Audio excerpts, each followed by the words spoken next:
Autoritetet e Republikës së Greqisë ditën e djeshme kanë shpallur me statusin non grata gazetarin e njohur investigativ nga Shqipëria, Artan Hoxha, duke cilësuar atë të padëshirueshëm dhe një kërcënim për rendin publik dhe në këtë mënyrë duke ndalur përjetësisht që të hyjë në territorin grek. Gazetari Hoxha ka qenë ditën e djeshme duke udhëtuar drejt qytetit të Janinës, kur është ndalur nga policia greke e kufirit në pikën e kalimit kufitar të Kakavijës.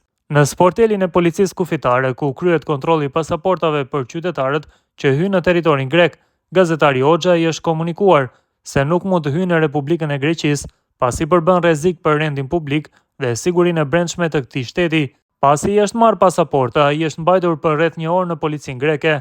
Rreth orës 10:30 me orën lokale, i është komunikuar vendimi i autoriteteve që e shpall non grata për një afat të pacaktuar. Në vendimin që policia greke i ka dorëzuar gazetarit Hoxha thuhet se është karakterizuar si person i padëshirueshëm, konsiderohet person i rrezikshëm për rendin publik dhe sigurinë e brendshme, për shëndetin publik ose marrëdhënie ndërkombëtare të një ose shumë shteteve të Bashkimit Evropian.